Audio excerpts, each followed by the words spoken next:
What is going on, everybody? My name is GoodOleTom, as you may very well know. This is the first episode of my new series called Let's Talk, where I talk about a random, interesting topic that I find personally interesting and just want to share with you guys.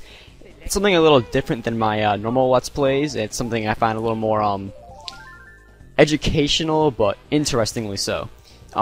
Before we delve into the topic, which is hacking your brain, I like to say that I'm not actually going to talk about the Mario Kart, as you can see playing in the video. That's just for your viewing pleasure. It's a random video clip I had in my hard drive. Hopefully you guys enjoy my absolute failing at that game. So, let's get into the actual topic right now. We have about 8 minutes to do so.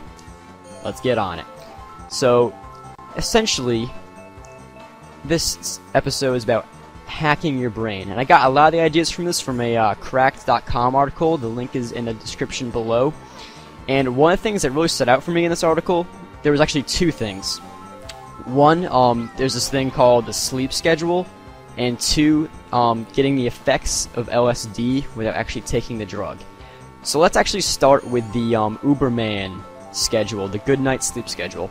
Essentially what this thing is that you can have only 2 hours of actual sleep every once in a while as like reoccurring intervals throughout the day, and this is like instant REM sleep. So your body after that 2 hours is like fully fresh, fully awake, and you can just spend the rest of the entire day doing whatever the hell you want. And I find that personally awesome. If you can actually train your body to be able to do that, that'd be amazing. You could just literally, okay, I'm gonna go to bed at 12 o'clock, wake up at 2, spend from 2 to 12 the next day either doing work. I mean, you could learn instruments, you could get your freaking PhD, you could write essays, you could write books, you could catch up on homework, catch up on missed assignments, catch up on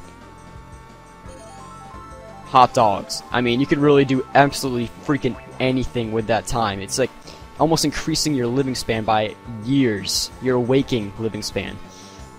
And, yeah, it's ridiculous. You could be playing Call of Duty for 12 hours a day and still have another 8 hours to actually have a life.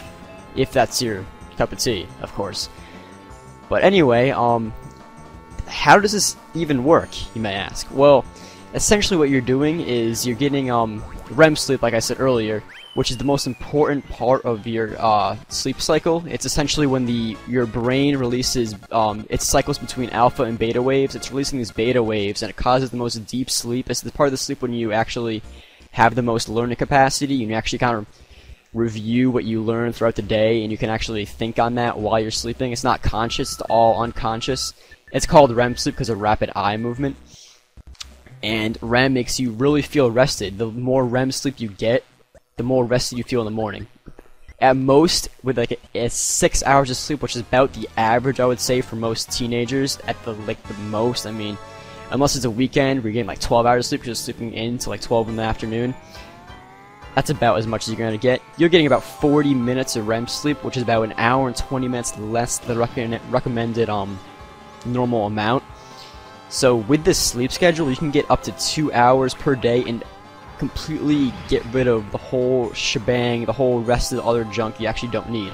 Of course, there is caveats with this. I mean, you're obviously sacrificing like probably a few weeks to get used to the schedule. You have to train yourself on the dot every second to be in these intervals. At this time, I will sleep, and nothing's going to interrupt that sleep. I can't be driving.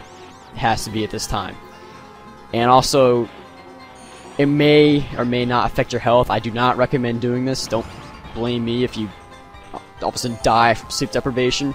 I just think it's personally awesome that you can actually do this. I mean, I knew about this earlier, but I thought I could share it with you guys if you don't know.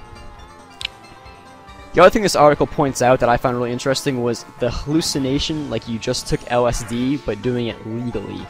So essentially what you do, there's actually 5 steps to this, is you lie down in a comfortable chair, like a sofa or recliner. You turn the radio to a station with just white noise, like the static you hear if it's like a blank station that your signal isn't intercepted.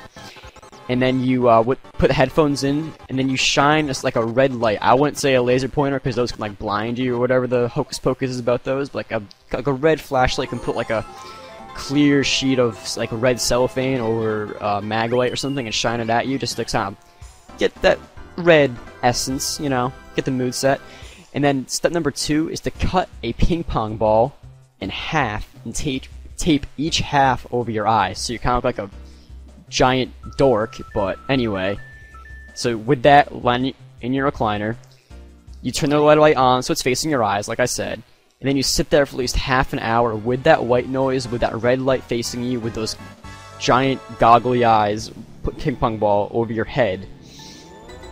And from there on, you can follow your friend Ben Franklin and your other new friend, Harold the Unicorn, into the Gumdrop Forest and live happily ever after.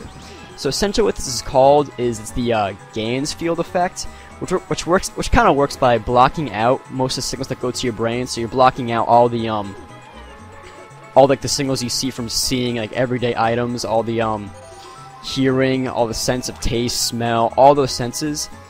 And like, you know that when you look into a soft light and oh god damn it, look at the, you're paying attention to the Mario Kart thing, I hit that goddamn tree. I was so fucking pissed after that. Anyway, you know when you're looking into like a soft light, it's like dark out and you kind of blank out and everything goes black? It's that same effect. So the sound of the white noise and the ping pong and you can't see anything outside the ping pong ball, or complete blackness besides the red light.